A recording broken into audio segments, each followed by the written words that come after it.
nibingelela nonke balaleli egameni Lenkosi Ujesu Kristu.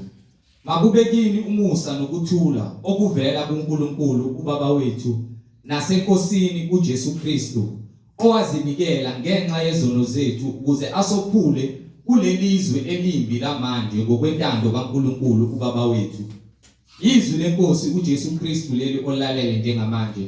Izwi leNkosi uJesu Kristu lapho sishumayela khona, sifundise, siphinde sihlole imibhalo engcwele ngokwentando kaNkulunkulu kwindodana yakhe uJesu Kristu oyinkosi nomsindisi empilweni zethu. Sizocela kubo bonke abantu abalalele njengamanje ukuthi sonke sibe namaBhayibheli ukuze sonke sizofunda kanye kanye, sibe nokuqonda imibhalo engcwele njengoba ifundiswa nanjengoba sishunyayezwa umoya ongcwele esihola ukufinyelela eqinisweni elinguJesu Kristu oyindlela neqiniso nokuphila. Kulabo abangenawo amaBhayibheli sizocela ukuba ni-download amaBhayibheli kuma-mobile devices enu, ama-laptops noma ama-tablets noma ama-cellphones kuma-app stores, kuze sonke sizofunda kanye kanye sibe nokuqonda lokho umoya ongcwele akushoyo emabandleni. Balaleli, kulabo abalalele abazofuna ukubhabhadiswa egameni likaJesu Kristu, nalabo abanemibuzo mayelana neBhayibheli ungenabo ukuqonda okufanele uhambe ngakho kule ndlela enguKristu Jesu, ukuba uthumele imibuzo onayo uNkulunkulu evumile, nalabo abanobufakazi uJesu Kristu esekunikezile ubufakazi ukuba udlulisele kuzo zonke izindlebe ezimisele ukulalela ubufakazi bakho zize endleleni yokuphila, ukuba ukuthumele ubufakazi bakho kule mininingwane engizoqala ngishiye manje. Ngizoqala nge-email address ethi izwilenkosi.ujesukristu@gmail.com, izwilenkosi.ujesukristu@gmail.com. Ngilandelise nge-cellphone number noma i-WhatsApp number la sizokwazi ukuxhumana khona ethi 066 566 9245, 066 566 9245. Balaleli, izinjumayelo ziyatholakala zonke ku-YouTube.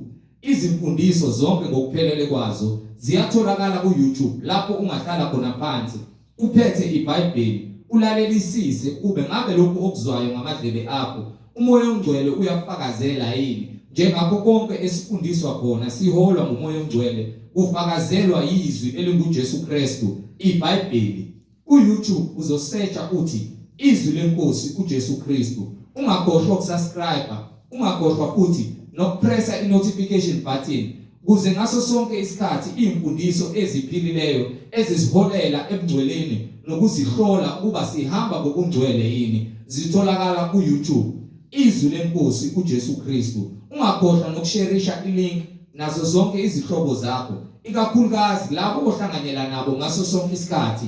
Masithi siyamdumisa uNkulunkulu ngomoya nangeqiniso, sifakazelana ukuthi uJesu Kristu uyinkosi nomsindisi empilweni zethu, ukuba sihlolisise imfundiso esiyiphethe esifundiswa yona, siholwa yiyo, ukube ngabe umoya ongcwele uyakhazumuliswa yini ngayo. So ku-YouTube uzosharisha i-link, usubscribe, upress the notification button uthi izwi lenkosi uJesu Kristu.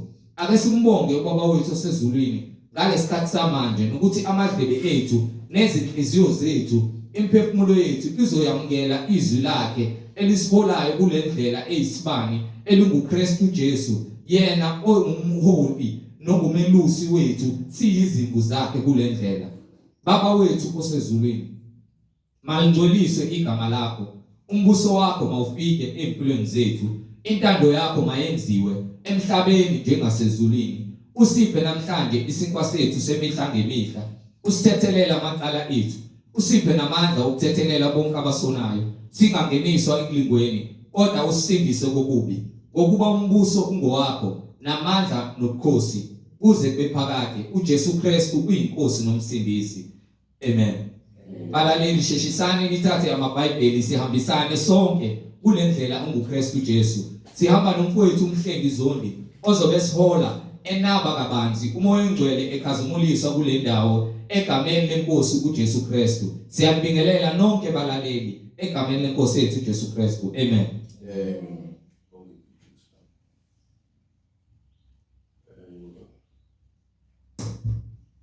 Siyamnikelela bathandiweyo nabathandiweyo benkosi egameni lenkosi uJesu Kristu.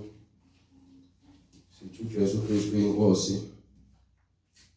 Siloke simbonga, simdumisa ngomusa wakhe nangothando lwakhe asenzele lona. Leli ke sithumelayo izwi likaJesu Kristu akulona elami. Akulona futhi lesonto lesimanje manje. Ivangeli nje lelibekiwe phansi ukuthi bonke abakholwa yilo baza kulenza bashumayele. Ngakho ke siyambonga uNkulunkulu ngokuthi abe uNkulunkulu weqiniso ongaguquki, omile kuze kube phakade.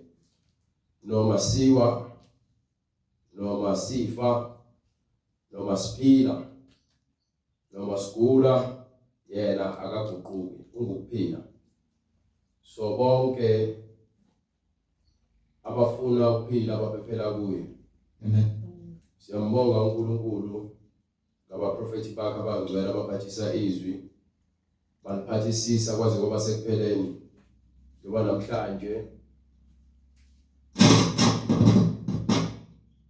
namhlanje sisashumayela lona ngesambulo sikaJesu Kristu kungekona ukuhlakanipha kwethu. Simbonge uJesu Kristu indodana kaNkulunkulu ngokuphatha izwi kaNkulunkulu, agcwalise, aliphelelise, azakhazimuliswe ngamandla kaNkulunkulu. Amen.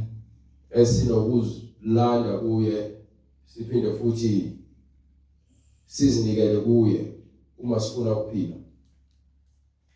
Uyena ongumahluleli wokuphila kwethu, uyena oqala kokuphila kwethu, ungulizwi.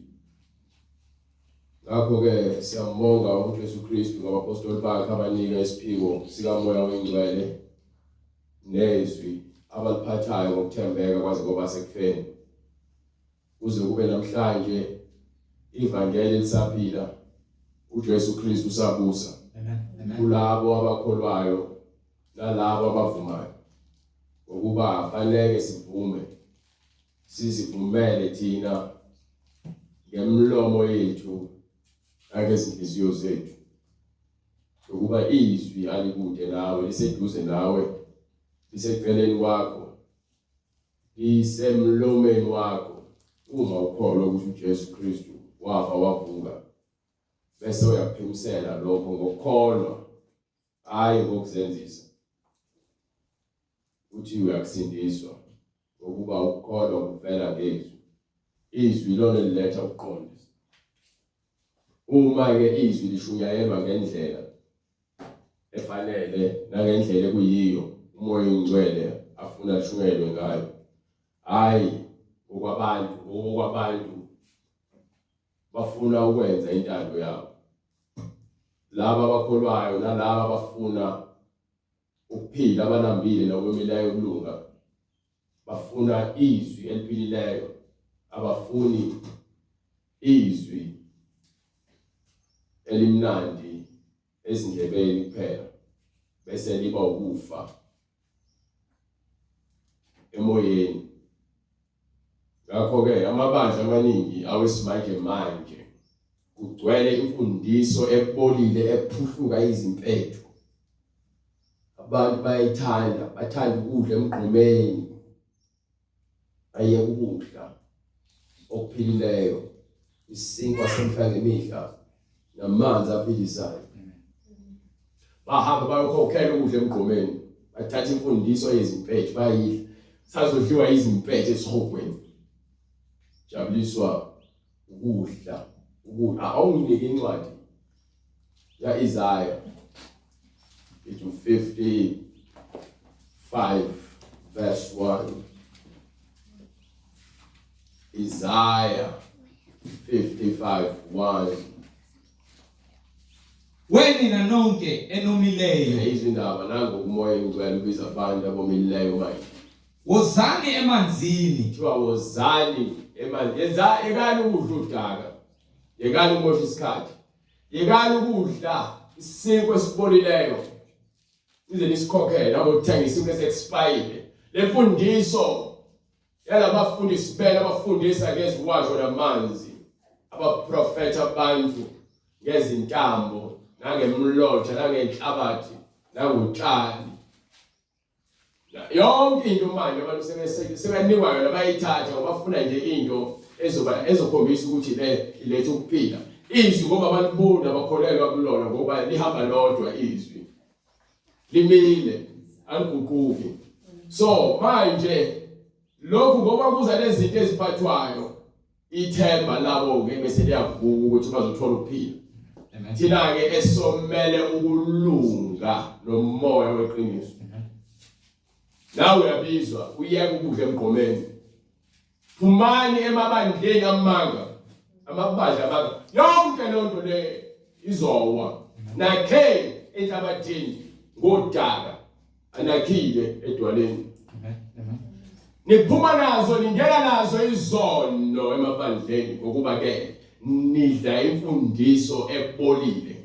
Imfundiso ebolile. Kushunyelwa ngempumelelo nangemali. Nangezibusiso uNkulunkulu akweleta zona. Wena nje umuhle phambi kaNkulunkulu ungakwena noma ngabe kuthiwa kwenzakalani. Uyakulwela nje uNkulunkulu. Akho nkinga. Thiwa nje kuthinde sokukwakho. Ngokukholwa ukuthi kwakho lokuthinde okwakho. Nidla imfundiso yabazenzisi. Ibolile, iyaphuhluka ukungcola. Ithi vula le ncwadi le ya Isaya sahluko 1 wahle nayo izikeleke incwadi ukuthi kugula ikhanda lonke. Umbono kaIsaya indodana kaAmose. Yes sir. Awubonayo ngoJuda neJerusalem. Yes sir. Emihleni kaUziya noJotham noAhazi noHezekiya amakhosi akwaJuda. Yizwani mazulu. Izwani mazulu. Ubeke indlebe mhlaba. Beka indlebe mhlaba. Ngokuba uJehova ukhuluma uthi. Uthini Jehova? Ngikhulisile, ngiphakamisile abantwana. Nalo uNkulunkulu ulethe imfundiso ukuthi abantu babe yibandla bahambe ngemfundiso. Labantwana bakhiphe iGibhithe wabakhipha ezweni lokuhlupheka, wabakhipha ezweni lesono. Wanika imfundiso, wabakhulisa. Amen. Kepha bangihlubukile. Hayi indaba.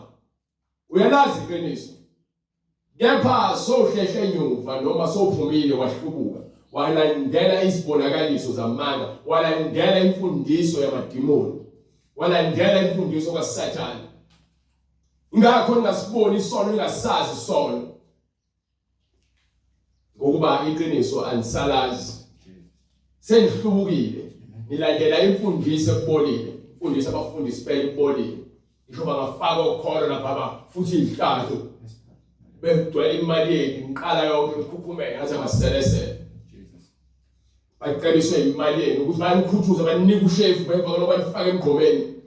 Nidle izimpethu abanika zona ngokujabula. Inkabi iyamazi umniniyo. Yalazi iqiniso.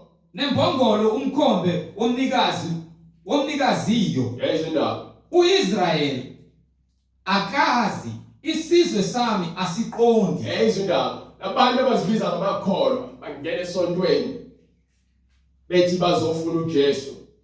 Bafike bathola uJesu kaSathane. Hayi lo simkhonzayo. Waphela khona naseBhayibhelini obizwa ngoBajisus. uBajisus lo wayengumthakathi. So njengoba kunezithombe basontweni lo uJesu kaSathane lo. Jesu kaNkulunkulu ungumoya weqiniso. Ungukuphila. Uthi hlukana nesono. Umfundisi wakhe uthi hlala esonweni. Ukuba yini? Uyindodana kaSathane. So uzokufaka ke lo moya wokungcola. Ukuba uphuma nemfundiso ebolile egcwele izimpethu esihogweni. Impethu zakhona ke azifi. Azishi. Manifunza zona nisaphila ke imfundiso engcolile. Basuka la esihogweni. Akekho umuntu osebenzela uJesu ozofundisa into ephambene ambambathi isono. Wonke umuntu othi uyamazi uJesu uza kutshela abantu iziphambeko zabo. Uzobatshela baphambukile abantu. Batshela indlela efanele bayihambe. Bakhethe uzoba umuntu. Ngabe ndaba ukuthi ubani ubani. Ukusize ngalokho lo. Uthi umbishop noma umprofeti, komprofeti ozobhambana neqiniso. Wonke umprofeti kufanele akhulume uJesu. Hawu sizwe esonayo. Sizwe esilahlekelwe isimilo. Bantu abasindwe ngububi. Bantu abasindwa isono. Nzalo yababi. Njalo kusho ukuthi yabona ngempela indaba isuka kude. Ngokuba ngisho okhokho ehlanu babengezwa baphume eqinisweni. Inzalo yezinyoka, inzalo yamabululu. Bakhuluma ushevu. Esontweni kugcwele amathambo, abantu bafile isomiso. Basibona becebile behamba ngezimoto bazitshela bayaphila. Imphefumulo yabo ngazi ukuthi abantu kade bafa, bathi babathaba omhlophe kamoya. Bayaphila ngaphandle bacebile. Benza ama-hairstyle, bagunda amakhadi, badweba ama-tattoo, bafaka amacici namagolide, bagqoka izimpahla ezibizayo, banuka kamnandi, badla kamnandi, balala kamnandi. Kepha ngaso leso sikhathi bashona phansi emgodini. Bayaphansi kwalasha imphefumulo yabo iboshiwe emkhathini. Bezitshela ukuthi bahlakaniphile, baphenduka iziwula. Baningi. Bantwana abonakeleyo. Bamshiyile uJehova. Nishiye uJesu Kristu. Bamdelele ongcwele kaIsrayeli. Yadelela. Kuthiwa umuntu wesifazane akaligqoke ibhuluku esontweni. Wena uyalifaka. Kuthiwa ningalali ningashadile. Nithi niyamazi uNkulunkulu. Sekugijima izingane eziningi esontweni ezizalelwe ebufebeni. Ugcwele izingane ezizalwe ngokufeba. So sekufetshwa manje ngokwenyama nangokomoya. Nifeba nabafundisi bamanga isonto leli uJezebel. Ligcwele ubufebe. Lifundisa imfundiso yasesihogweni. Wele abathakathi abafuna ukushiya imithi yabo esontweni. Basindwa isono. Bafila abantu bephila. Baswele ulwazi. Ngeke uzukhululwe iziwasho. Bazokutshela ukuthi ke izokunika inhlanhla yasemhlabeni. Isibusiso sasezulwini. Ukuphila kwasezulwini. Ezindaba. Bamshiyile uJehova. Bamdelele ongcwele kaIsrayeli. Babuyele emuva. Intshele mina kuyakho umuntu wathola ibandla. Akhona yethu umuntu ongaqamba ibandla. Ayizwa lento engishoyo. Thiwa ubani wathola ibandla kuyakho umuntu wathola ibandla. uJesu ibandla elakhe. So wena uqhubeka kwi-foundation uzoqhubeka lapho. So le ndaba ukuthi ibandla lakho isho alibiza ngaliphi igama ibandla lakho. Akulone lakho. Bekwe lapho kuzoba nemfundiso yakho futhi. Kepha ibandla likaKristu lifundisa uKristu njengokumbhalo. Futhi uKristu akukho bekushungela ukudlala izinsimbi. Ibandla linje sengezwe ngene izulu wala udlala nomculo nomfundisi ukhuluma kamnandi wenza ukuthi nje anishushuzele ukuthi yabona nje nize ngibone ukuthi ayizulu ngizongena. Abamshumayela uJesu. Jesu akafune ukusupportwa ngeziwasho nangezinsimbi nango-organ.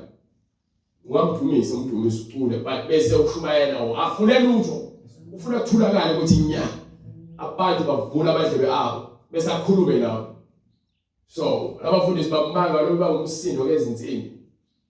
Ngisho bekhuluma ngisho bethandaza kulomsindo wesiqefe ogcwele emasontweni.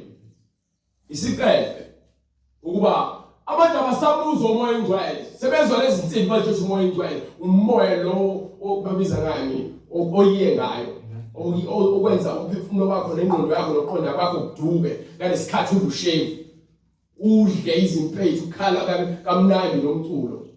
elokeshumayela ngazi ukuthi ugcwele umoya engcwele kanti ugcwele umoya kaSathane.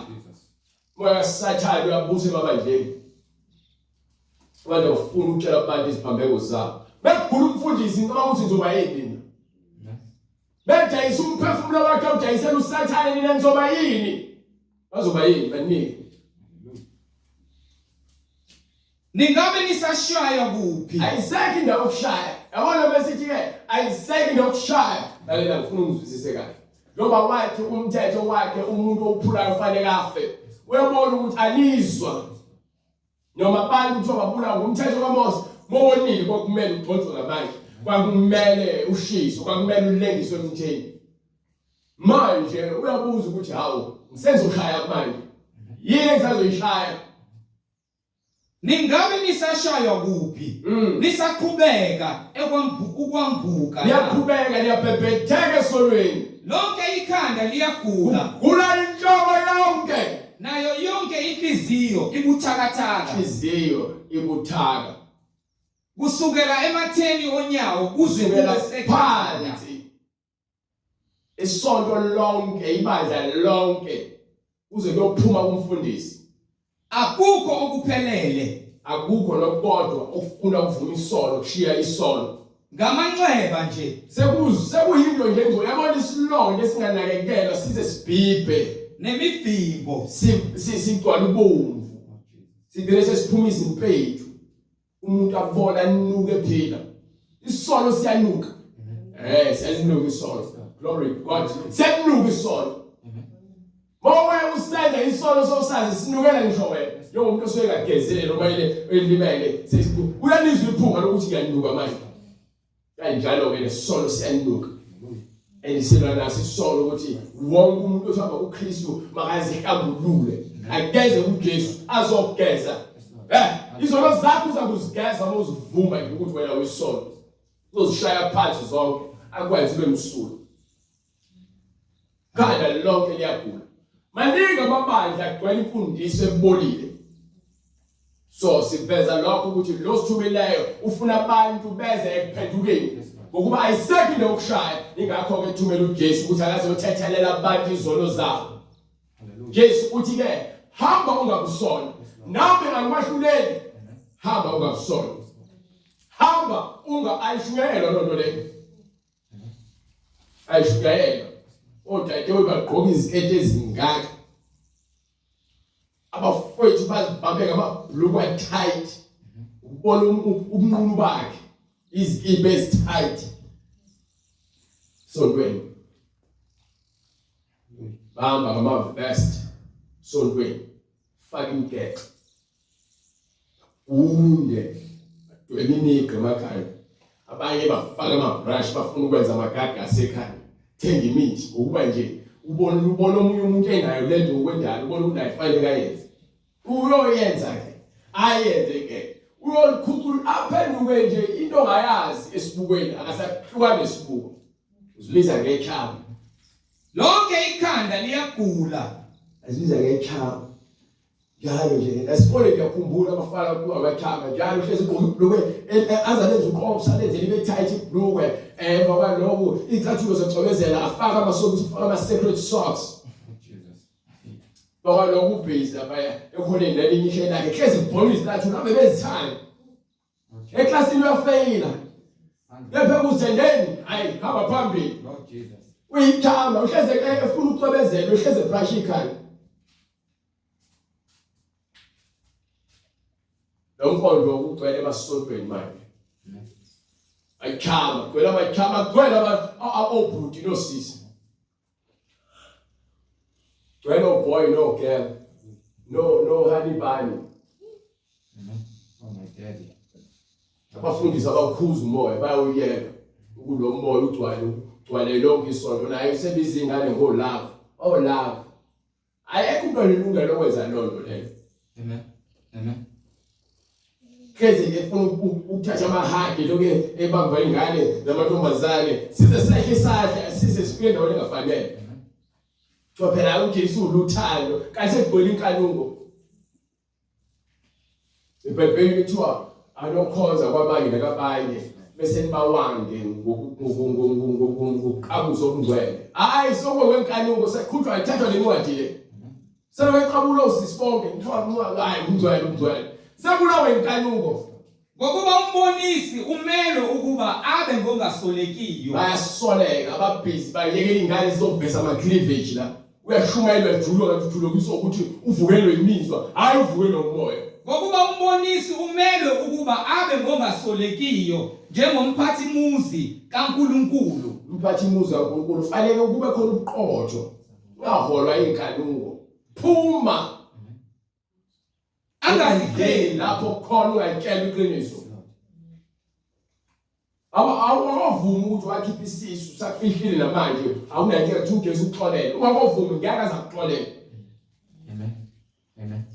Fanele uvume ukuthi wena uyisela. Ungayeki nje bese uhleli hlale phambi uvuma uGesu ukuthi wena uyisela. Vuma izono zakho zivume. Cela into ethelele. Meke ngakutshela ukuthi vuma izono zakho kuphuma lapha ekhaleleni. Amen. Bebe ngakhombe eBhayibhelini ikhaleleni. Wabe lo bekujabulisa ukuthi uJesu akanenkinga nelezi zinwele ozifakile. Uzithathe phezulu kabani? Ngoba phela uNkulunkulu akadala kunjalo. Yini wrong einwele zakho? Yini wrong? Uyazikhohlisa. Abafazi babafundisi bayazipenda. Abafundisi abasakwazi ukushumela leli vangeli ngenxa ukuthi usaba unkosikazi wakho. Usaba ukuthi uzolahlekelwa abantu ebandleni. Ngamanye bahambe kusale izihlalo zi-empty uzoshumayeza izihlalo. Shumayeza zona zi-empty izihlalo. Ayikho inkinga. Egameni ukuthi ngibatshelile iziphambeko zabo. Bakubuyela ngale incwadi ya-Isaiah 55. Batshela ukuthi ke uthini umoya engcwele. Nina nonke enomileyo. Nina nonke enomileyo. Wozani emanzini. Nina eningenamali. Nina-ke manje eningenamali enihluphekela ukulunga. Wozani nithenge nidle. Ayizindaba ivangeli alidayiswa ivangeli elamahala. So akho mfundisi la okumele akutshele ukuthi unikelwe ngemali engaka mokuthi ke ucela umkhuleko athi ngabe uyimember ebadlalayo yini Jesus ngofuna ukukhuluma nawe ufike kunginike 500 phuma lapho. Yes Lord. Wozani nithenge ngaphandle kwemali. Wozani zohlala phansi la nivula amadlebe nithenge kuthiwa lithenge iqiniso kalidayisi. Wozani nithenge ngaphandle kwemali. Lithenge iqiniso kalidayisi. Yebo iwayini nobisi. Uzophuza abaningi. Iwayini nobisi kungabizwa lutho. Kungabizwa lutho. Iwayini igazi likaJesu. Ubisi ubuhlakani. Amen. You understand? Glory to God. Hallelujah. Baningi. Nichithelani imali kubo.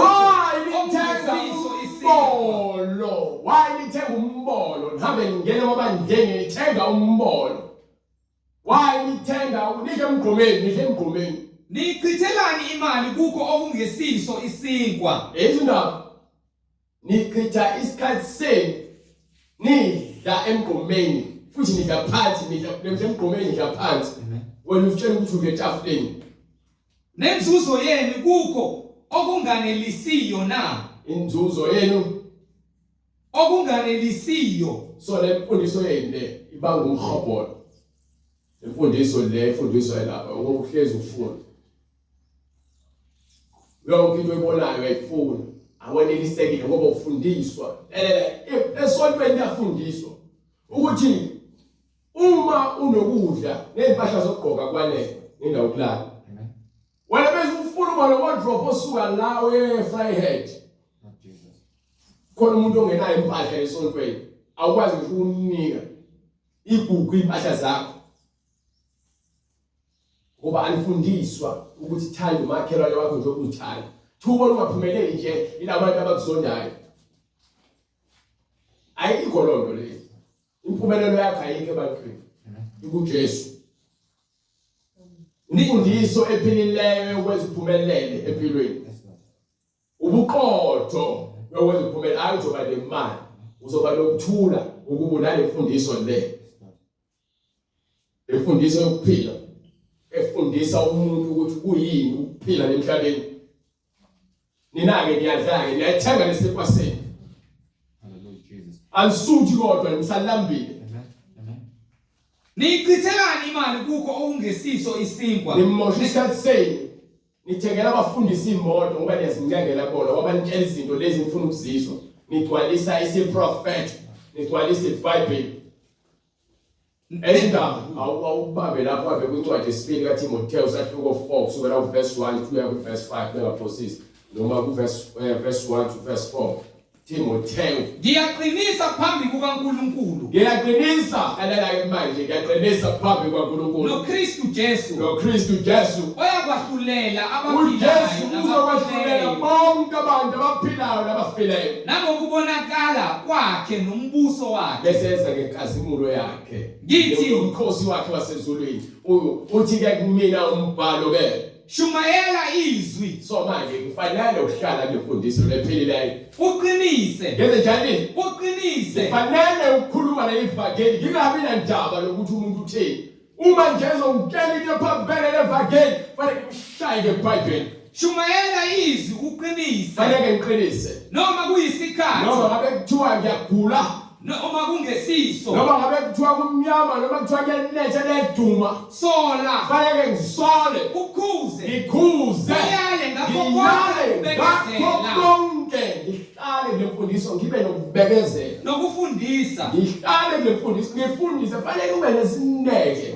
Sokhuluma iqiniso. Ube nesineke yabona abantu abanemali, abafundisi abayizigwili abacebile. Abasebenza abantu. Abanaso isikhathi sakho ngakho bethi yonke into inemali. Ngisho sonke ukufundiswa lonto ukuthi isikhathi imali. Ayikho lonto le.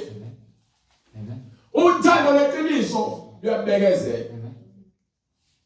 Uyichithelani imali kukho okungesiso isinkwa nenzuzo yenu kukho okunganelisiyo na. So manje mina nigcwalisa imali emaphaketheni abo ukuthi nje banikele lokho abafuna ukuntshela kona. Ngoba yini? Ngokuba kuya kuba khona isikhathi. Ngokuba manje ngigcwalisa le ncwadi le. Sasifikile lesikhathi ukuthi ugesi isikhathi siyeza manje sona isikhathi. Ngokuba kuya kuba khona isikhathi abangayikuvuma ngaso imfundiso ephilayo. Abayifunda imfundiso bayalwa ndlela zonke imfundiso ephilayo. Imfundiso into esifake ezulwini imfundiso. Into ezosifaka esikhombeni lemfundiso futhi ekuthiwa ibolile egcwele izimpethe eningi emasontweni ninge isolo. Ngokuba kuya kuba khona isikhathi abangayikuvuma ngaso imfundiso ephilayo. Akadala ukuthi waqala nini ukukholwa ukhonza kuphi? Sikhonza la eBhayibhelini. Sikhonza izwi. Kepha ngokwezinkanuko. Manje ke sehamba ngokwezinkanuko. Bayakuzibuthela abafundisi. Akithi ke yoba bequmbile lapha bezikhundla bahleli kosofa ababizayo. Bafake omasuda abizayo. Bafake neziphambane emqaleni ngokufunga ukuthi kuphela bangcwele kanti bathenga ubuso. Kepha ngokwezinkanuko zabo bayakuzibuthela abafundisi njengokubatshwa kwezindlebe zabo. Baba VIP osofa ababiza abahlila nabakhosikazi zabo aphenduka afake nezikophezo. Isonto lambango ezibonela ungele nje monomoya njalo utawo. Kwaze kwafiwa no? Jesus. Osofa babomvu ama VIP. Shumela azaxotha amathe ukuthi ukuthi unomoya kanti hayi ukhuluma ukufa. Khuluma ukufa. Uba nje ukufa umoya okufa umbambile. Khuluma yikushevu. Engabukhuza unkosikazi wakhe lapha afake ingubo enhloniphekile. Aye ukuveza icleavage nomhlale wakhe. Aye ukufaka imakeup. Ayeke wayela ugqoka amakhikhe endibhokoza. Acobezelayo. Ayimbalabala. Aye akhumula amaringi. Akhumule namakhezi awafakile. Bathanda izindawo ezingenhla ekudleni. Bathanda izindawo eziphambili bafuna ukuhlala babukwe. Nezihlalo eziphambili emasinagogeni. Incwadi kaMathewu isahluko 23 benzela ukubukwa yonke into benzela ukubukwa. Nokubingelelwa ezihlonishwa lokho ezakubona. Hawu uhlonishwa umxoxo wenkosi. Ndakwenzelani? Nokubizwa ngabantu ngokuthi rabbi. Bafuna ukubizwa ngabalingi ngabafundisi ngenkani. Bafuna ukubizwa ngabafundisi ngenkani. Noma babizwe ngomaster ngenkani. Yabona umuntu ongeyona leyo nto leyo uzenza yona ufuna ubizwa ngayo njalo abantu bazayijwayela ukuthi uyiyona bengeyona Momtshela yabona umuntu methi yena ulungile kepha bese kuthiwa eqinisweni sesibheka ukuthi siluke ngempela yini ake sibheke sisi nakho ke siyakholwa kithi umuntu okwenza isenzo ngokukhululeka uyavuma ukuthi hayi mina ngisifele kepha lo ofihlayo ozenzayo akafuni ukuthi uyisifele imphatha kabi lento ukuthi isifele uyanikaja awusiphingi awuyaphinga nje uvuma uyaphinga uhlele empipitweni uyisifele uyisela umqambi manga uyindodana kaSathane ukuba wenza isenzo esiphambene lokulunga ngeke sikhinte lo ubhalwe phansi ukuthi umuntu owenza isenzo esibi uyindodana ongokaSathane awuyena uSathane wena ungowakhe ungcwele umoya wakhe kahle kufanele ngabe wena owaNkulunkulu uyaphuzinikele uSathane bafulathilisa izindlebe zabo eqinisweni babalekisa indlebe zabo eqinisweni baphambukele ezinganekwaneni balandela ini baphambukele ezinganekwaneni imfundiso yabolile bayithanda imfundiso enilukayo bayithanda isono bayasithanda bayasidla isono basidla ngokuziqhenya nangokuziphakamisa badla isono engathi bakwi 5-star hotel basidla kamnandi isono basidla ngefork and knife isono basidla ngendlela ebizayo isono siyigele enzima isono kepha ngokuba nina nivumela abafundisi bamanga ukuthi banibuse niyazahlulela nina awahlulelwa yimina mina nje ngikutshela iqiniso elibhalwe phansi eBhayibhelini ukuthi nina senizibutele abafundisi abakuyele esikoleni abanobuchwepheshe eqambeni amanga banekhono lokukulutha bakwenze unethezeke esonweni bakwenze uyidle imfundiso ebolile engcolile bakwenze uphukuthe udakeni ngalesikhathi uzitshela ukuthi uhamba ngeMaserati imoto enzima kepha uhlezi udakeni ingulube wena umphalazo wakho ufuka uphalazo uphinde udle khona nje phinde uphalazo uphinde udle khona mase yakutshela ngisikubuyisela ngapha ekupheleni uzothenga isinkwa sokuphila mahala uthenga ukuphila mahala ngegazi lakho nangomzimba wakho nangomoya wakho unikele eqinisweni nichithelani imali kukho okungesiso isinkwa mosha isikhathi yazi mosha isikhathi sakho nenzuzo yenu kukho okunganelisiyo na akunandaba ukuthi umprofeti wakho umfundisi wakho uthini inendaba ukuthi iBhayibheli lithini ngilaleleni angelizi iBhayibheli izwani iBhayibheli ngilaleleni nokungilalela nidle okuhle nidle njani nidle okuhle nidle ukuphila nithole isinkwa sezulu nithole umoya ingcwele umphefumulo wenu ujabule uyajabula umphefumulo ujabulisa inyama yakho ngokufebe nangamanga nangenkohliso nangenzondo wisigcina sesono awungijabulisa umphefumulo wakho ngeqiniso Jesus hallelujah awuzodla isinkwa sokuphila awuzophuza kumanzi azoqeda konke lokoma lokubangwa ile sifo sabafundisi bamanga baletha isifo ngilaleleni nokungilalela nidle okuhle umphefumulo wenu ujabule ngamanoni bekani izindlebe nize kimi bese niza kuphi bekani izindlebe nize kimi sibizelwe ebungcweleni sibizelwe kuNkulunkulu sibizelwe ekuphileni nizwe uyakuphila umphefumulo wenu onginika incwadi kaJohane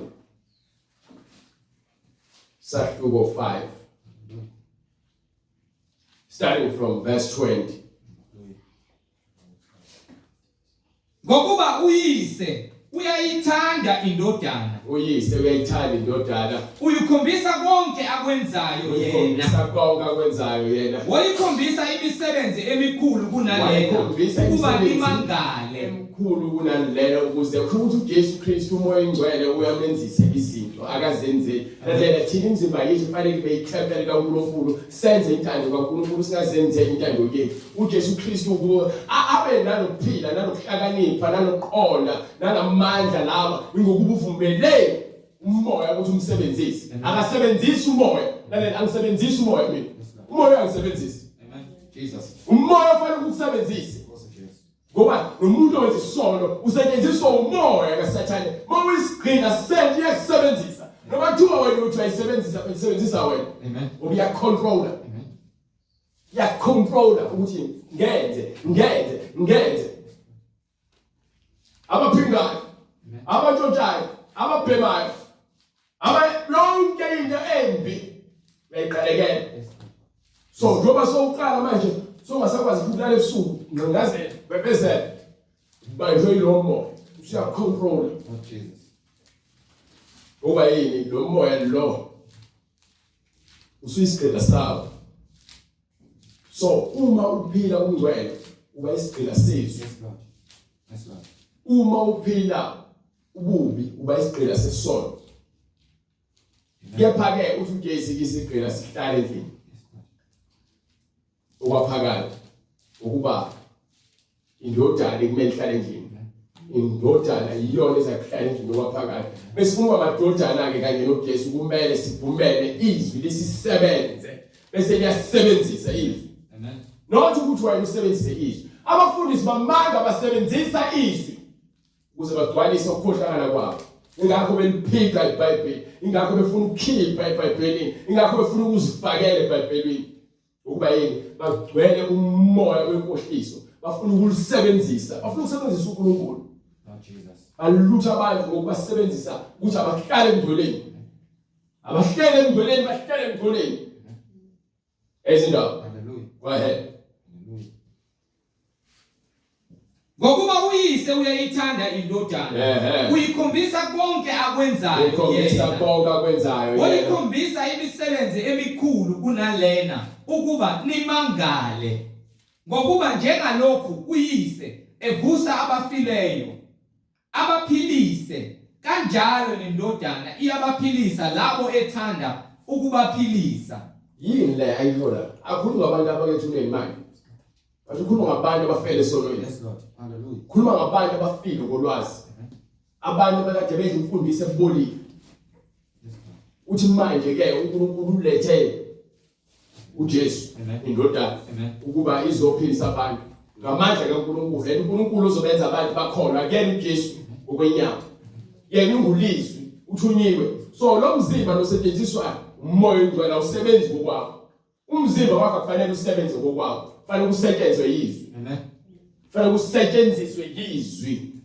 lizwe izwi likaJehova ulenze glory to God lizwe ulenze hamba lapho ngokuba njengalokhu uyise evusa abafileyo ngokuba njengalokhu uyise evusa abafileyo abaphilise kanjalo nendodana iyabaphilisa labo ethanda ukubaphilisa ngokuba uyise kahluleli muntu uyise akahluleli muntu unike indodana konke ukwahlulela unike bani indodana konke ukwahlulela ukuba bonke bazise indodana njengokuba bazisa uyise bazise fanele ezindaba fanele simazise uJesu hallelujah njengoba sazisa uNkulunkulu amen kufanele into eyodwa ukuba uNkulunkulu ukhazimula kwendodana sifanele ukumkhazimulisa uJesu simthathe njengoNkulunkulu ongayazisi indodana noma ufuna ukumazisa uJesu kamazisi noyise oyithumileyo so uma wena uthi awufuna uJesu wena uyadelela uzofuna uNkulunkulu oh Jesus hallelujah Imfundiso labantu abakhipha izinto eBhayibhelini bafuna ukulandela uMoses bafuna ukulandela uJohn bafuna ukulandela uPaul bafuna bayazikhethela lalelani limosha isikhathi sethu ungakholwa egameni likaJesu Kristu ungavuma uJesu uvuma uShego wena uvuma uNkulunkulu basemhlabeni Uma wena uthandaza kuMaria umusho isikhathi sakho, kho Maria nowehle ezulwini. Ongayazisi indodana kamazisi noyise So, oyithumileyo. Nimosha isikhathi wena. Ngokuthi wena uzobheka ngokwenyama. Uzongalizwa izwi. Zwana izwi. Futhi uma ngazithobi ngaphansi kwesandla sikaNkulunkulu ngeke uzuzwe lutho. Ngiqinisile ngithi kimi. Qinisile ngithi kene. Ozwa izwi lami. Izwi ndaba ngithini? Izwi. Ozwa izwi lami. Akholwe ngokuthumileyo. Ukholwa izwi. Amen. Ezindaba etheni incwadi yokuqala kaJohane isahluko 1 kusukela kuverse 1 ngiwe ngaphosisa isahluko 1 verse 1 ithi Incwadi yokuqala kaJohane isahluko sokuqala verse 1. yes sir. Lokho okwakukhona kwasekuqaleni esakuzwa sakubona ngamehlo ethu. lalela bakuzwile Yes Lord. base bekubona so bamuzwile uJesu Yes Lord. base bebona Amen. kazimulo kababa Ngamehlo ethu base bembona ngamehlo uJesu sakubheka bakubheka nezandla zethu zakuphatha bamphatha uJesu okwezwi lokuphila. Okwezwi lokuphila. so ingakho uJesu ke ethi yena nobaba uyedwa ubaba wayeyena ephila kuyena so izwi uliphathisiwe ubaba njengoba esebenza manje umoya ingcwele ungiphathise izwi awumbona uNkulunkulu angeke uNkulunkulu mina ngeke uNkulunkulu ukhuluma kimi. Amen. Lokho kuphila kwabonakaliswa. Lokho kuphila manje naye wakushiya nabantu abakholwayo kuyena lesiphiwo sikamoya ingcwele asithumela wathi singumduduzi wathi umoya weqiniso wathi ngizomthumela uza kufakaza konke ngabo sifakaza ngaye manje. Glory to God. Lokho kuphila kwabonakaliswa. Konke lokuphila kwasebonakaliswa sakubona Siyaqinisa manje singofakazi sinishumayeza lokhu kuphila okuphakathi. okunjani Okuphakathi. ngabe uyakufuna yini okufuna phuma lapho khona suka lapho nenjohleli into izolo Amen. Okwakukhona kuyise lokho kwakukhona kise kwabonakaliswa kithina. Lokhu esikubonileyo usonezayozwa bakunikezwayo phuma lapho so lakashazi bakunisa isihluthu bafaka isiphathi phuma lapho so ntelo ukuthela bathi gqokana amawini phuma lapho usethe phatha costal bathi banike izandla baphinde banike amanzi phuma lapho. Hallelujah.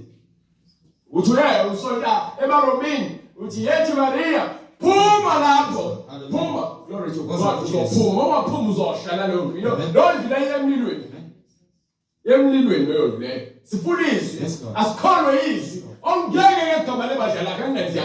Hallelujah. Ngicela ukuthi uthini uJehova ngicela ukuthi uthini uJesu Kristu asikholwe izwi abantu abakholwa izwi akekho umuntu ozothi uyakholwa umuntu. Amen. Mofuna ukukholwa indodana khona egameni layo. Yes Lord Jesus. Uthi ngize ngegama likaBaba. Uthi lesincwadi ubusisiwe oze ngegama leNkosi. Ezindaba umbhale efakazela. Baningi buya ngani bese siyavala. Hallelujah. Awusela isikhathi sawuvala. Asamba. Amen. Incwadi ngokuka Johane isahluko sesihlanu. Yes sir. Verse 21. Ngokuba njengalokho uyise evusa abafileyo abaphilisa kanjalo nindodana iyabaphilisa labo ethanda ukubaphilisa. So imnganjena ke le siyashumayela ngithi uJesu ulizwi uye lohambayo ngaphambili sesishumayelile senqedile engasekho. Amen. Beke ukuthi izwi ifikela ethola indawo wena uyavuswa ukuba usufile ngabe uvele esonweni noma ngabe ufile ngokugula. Izwi ilona eliletha ithemba lokuphila. Izwi ilona lisebenzayo. So umoya ingcwele usebenza efihlakalweni awusetshenzwa umhlengi kuba nisetshenzwa yimina ngabe sengathenga ngisho induku ngifaka uswazi ngithi uzandla ngisebenze kepha uJesu uthi ke manje ushange ngentonga yensimbi izwi lakhe lishaka sana. Yes Lord. Ngokwenyama ngabe baningi abantu engakholiswa ngenkani ngizobafaka la kuhlala ndani babophele ihlalo litekiswa Glory to God. athi ke manje izwi lithi ke ilona eliphilisayo asikholwe izwi so liyona liyasebenza ke izwi livusa abantu asebefile ngokukabona Amen. likhipha abantu emabandleni amanga likhipha abantu ezulu izwi Amen. ilona eliphilisayo hayi mina umfundisi wakho bethu uzofakaza ukuthi wakunika iswasho noma kubeka izandla lo ufuna udumo lo uJesu bese mlaphile uthi hamba Yes, Lord. Yes, Lord. ungajeli umuntu manje wena waye ufuna ukuphoqa abantu bazothi umfakazi bebe ngesibona isidingo sokuthi umfakazi ungalofuna ukufakazisa abantu ngenkani ufaka abagama emlomeni wabantu ukuthi abathi ngawe wena usifunela udumo so ukuphila kupho kwena Ngokuba uyise kahluleli umuntu ukunike indodana konke ukwahlulela. Ukuba bonke bazise indodana njengokuba bazisa uyise. Ongayazisi indodana kamazisi noyise oyithumileyo. Ngiqinisile ngithi kini ozwa izwi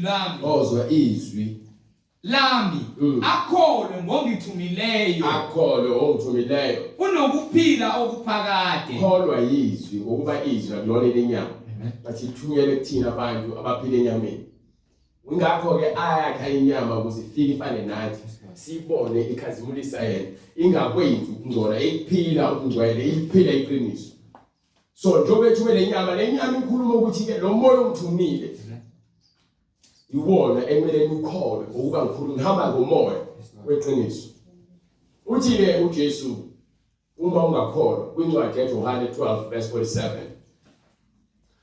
bese ubuye uze lapha Johane 12 from verse 47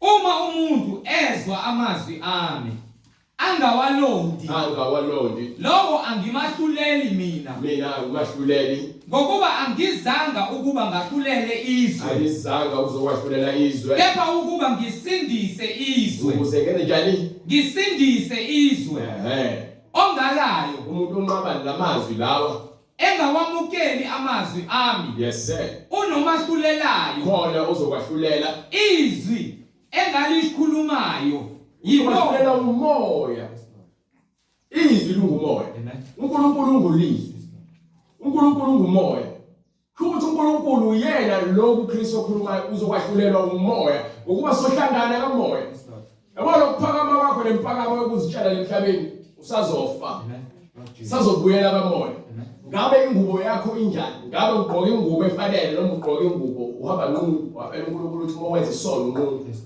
futhi ingubo yakhe ingcolile so wenza isono ingubo yakho kamoya isiba dabu izwi engalikhulumayo so uzozitshalela emhlabeni ugoloza ucazigolozela mina uzohlangana noNkulunkulu kamoya uzotheza nenkume uzolithetha libomvu waphela yonke into yizwe izokwahlulela hayi mina kahluleli muntu ngisetshenziswa umoya into ilapha eBhayibhelini vula iBhayibheli lakho waza leBhayibheli lakho livule khozobona incwadi ngokukaJohane isahluko 12 verse 48 yes sir ongalayo onqaba izwi engawamukeli amazwi ami yes sir unomahlulelayo khona uzokwahlulela izwi engalikhulumayo ngokuba yilona eliya kumahlulela ngosuku lokugcina nalokho usuku lokugcina yabo esikhathi ungwajwa kuthiwa hamba kahle rest in peace ulale ngoxolo akho xolo akho kuthula ngani ukuthi awuhambanga ngoxolo lokuthula emhlabeni soze njengoba akangibona ngecasket noma yibathi ngesizulu ibhokisi legolide ubone emgcwabeni abantu kuthiwa esiphuza naye sivaleliseni kuthela utshwala kanye bakuvalelisa ngante izwi lekulendeni ngoba sowufikile bona nje babhizi bajabulela isidumbu ukuthi awusambile na celebrate ukufa kwakho dubizi pa besigebengu shawe idudla weyigintsi shonke imoto Wena uJesu vele esontweni intombi zakhe uma beyingane abahlukene. Bazomngcwaba. Bathi nje uzolala ngokuthula bese bezoma ke bathi ubufakazi ngaye. Hawu njena hawu siyamazi ubelungile. Hawu njena bakithi yazi ubebathanda abantu. Ushiwo umuntu obengezwe amshini obesatshwa bamsaba nobasemfile bazomkhohlisa. Amen. Enkosi. Jozani ngizokhuluma iqiniso ke ngaye khona ngizomkhulula ahamba angene ezulwini. Ngeke ungene ezulwini ukuthi abantu bamele abathi hayi ube isifele usayokula ngoba phela bakutshela kahle la sokufile nalabo bakhona bezwe ukuthi hayi lo befeba lo. Awubethakatha ambamba kamakhelwane ebhathwe izingwele efuna efaka imithi. Agqoka isibhathu la. Umuntu afaka dawa ntonke aqamba manga zona kulale bese kwezongcwatsha bese kuthatha ingubo zesontweni afakwe kuzona. Kuthiwa hawu usezulwini. Lutho koshwa. Ukulunga qala la. Ngale siyahlulelwa. Amen. Ukulunga kwala. Kanjalo nokungcola kwala. Esho uba ukuthi besogweni manje. Waphela ngiyamazi uma naye umfowethu. Ngibona ukuthi ngithola umusa waphela ngiyekuba sobala ukuthi abanjani abayekuyena. Amen. Lord Jesus. Ngeke ngifihlela ukubuhlungu wona phela abantu abasibazi siphila nabo. Kepha ngiyakutshela nje abezwa bekhuluma nabo lapha kwakho. Abezwa abathayi ngoba ukhonele wedwa iwasiqala ke nawe esiphefe sakho. Usuyisiphefe. Nalo Jesu. Noma bemphika ke mina ngiyamazi ukuthi ungumhlengi. Amen. Angihlenga. Uthi ngeke ngithi ngizobadilelwa noma ngifuna abakholwe ngenkani lo. Ukholwa kuvela ngezwi. Uma bengalizwa izwi kubami. Ezindaba. So incwadi ichaza lokho ukuthi egcineni izwi lizoma. Selikhuluke phambi kwakhe iqiniso. So umncinyana le manje eselikhazimula iqiniso basakwazi ukulibheka sobheke phansi. Thiwa suka kumina awuyenzanga intando yakho. Hambe lapha emlilweni empethe zakhona ezingafi ngoba uthanda izimpethe emhlabeni ngithi uthanda imfundiso ebolile hamba kodla manje lapha imizithelo zakho nemphumela yakho. Nangu umfundisi wakho naye lapha uyasha. Nishadayo. Hayi manje ngilala ngenxa yakho. Lafika nje izwi leqiniso wena wagcwala imphakamo. Wazitshela ukuthi hayi umfundisi wami right ngalezi wahla nginika zona. Hayi umfundisi wami right uthi mina ngikhululeka uJesu ufele mina noma ngenzani. Ngikhululiwe. Phila ngaphansi komusa ayikho lonto leyo ukufa lokho. Yozeli gugu libe izimpunga. Engathi uNkulunkulu manje ukukholwa lonto ngokuthi ba right umuntu abayenzayo. Abantu ave bekukhohlakela abantu. Inyama ibolile umsebenzi ongafuni ukuthobela izwi likaNkulunkulu. Izwi eliphilisayo. Yesu Kristu yenkosi. Anike. Incwadi yesizathu sukela ku verse 36. Sathi ngo2.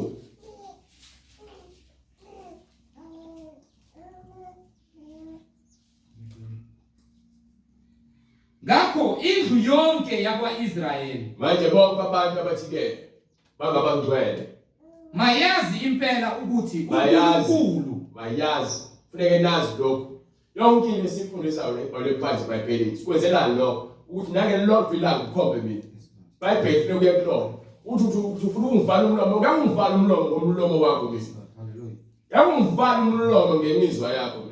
Mayazi impela ukuthi uNkulunkulu Iyodwa into ongivala umlomo eBhayibheli. Ukuvala ngithi thaqa. Amen. Uma umuntu oyenzayo ikhona eBhayibhelini. Futhi ivumelana ubufakazi lithi ke emlomeni wababili abathatha igama maliwe yithi phelele yapheleliswa. Hallelujah. So uma ukuthi ke into ozozana iyaphikisana futhi kwawena sathi ngizokufundisa ngizohlala phansi sifunde. Amen. Ngwabulele ngikusize. Kepha ngeke umuntu ongivala umlomo ngenyama.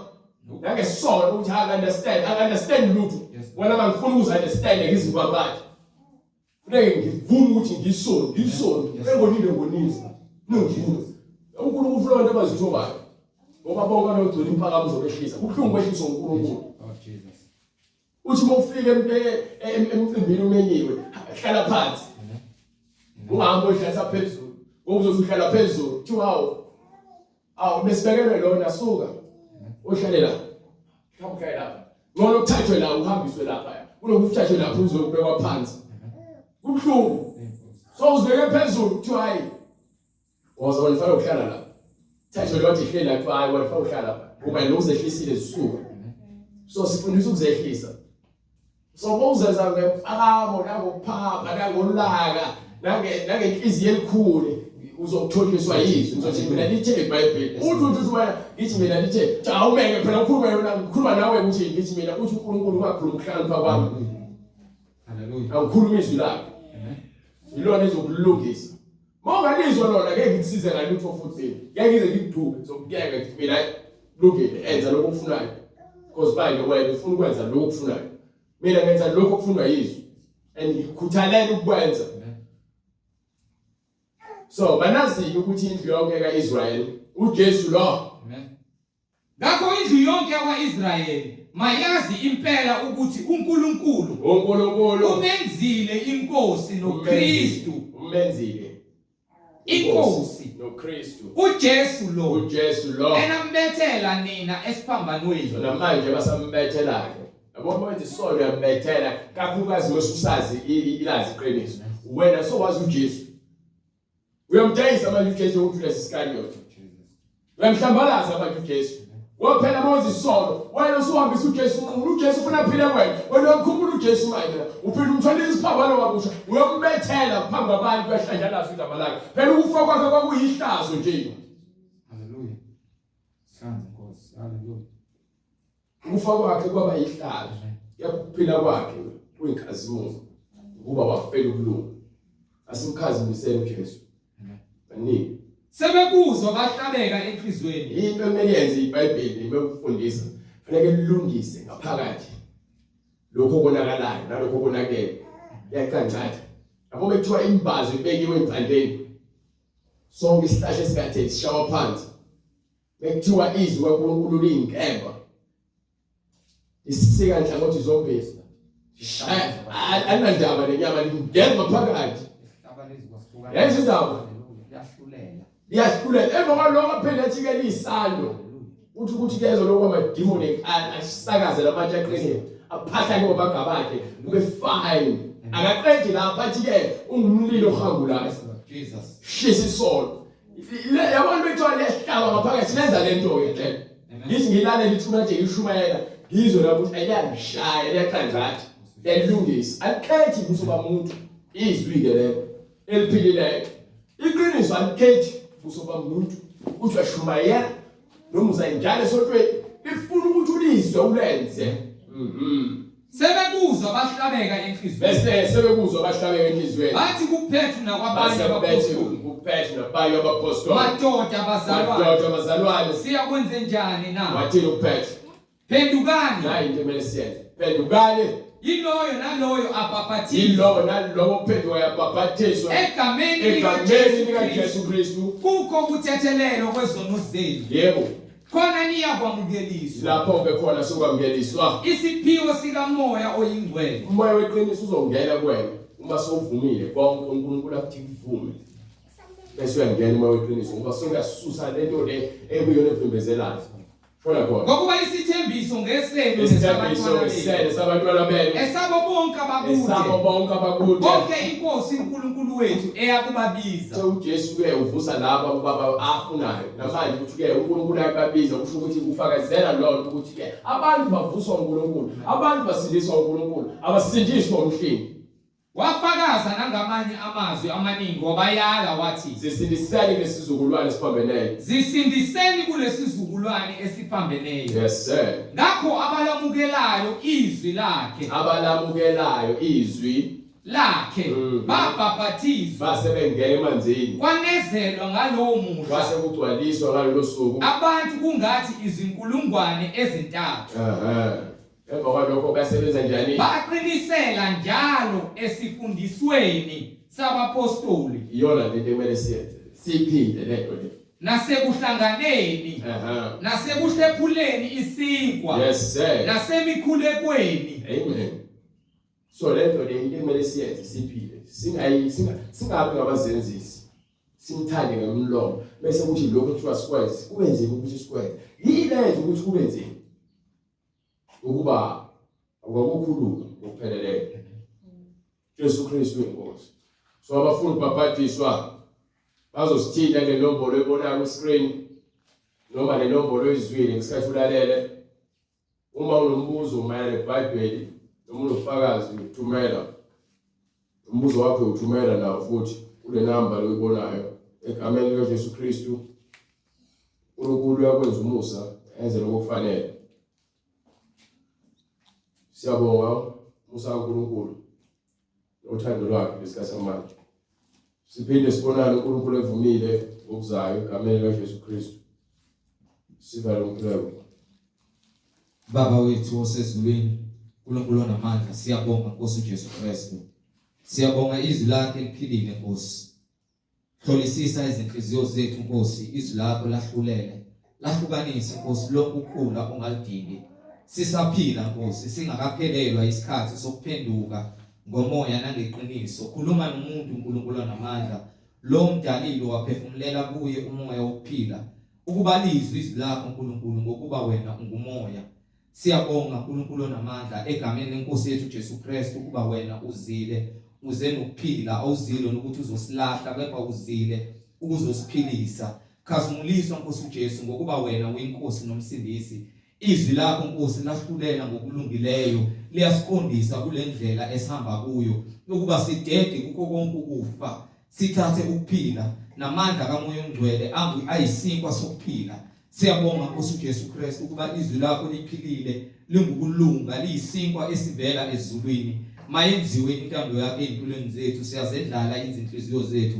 Sahulele Nkosi ngokulungileyo, uhlolisise konke ongalungile, ukumbule empilweni zethu ukuze size kuwe ngomoya nangeqiniso. Sivume Nkosi konke ungenzi ngokulunga emehlweni akho Nkosi uJesu Kristu, uyinkosi nomsindisi, ngokuba wena uNkulunkulu ophilileyo. Khazumuliswa kuze kube phakade. Amen.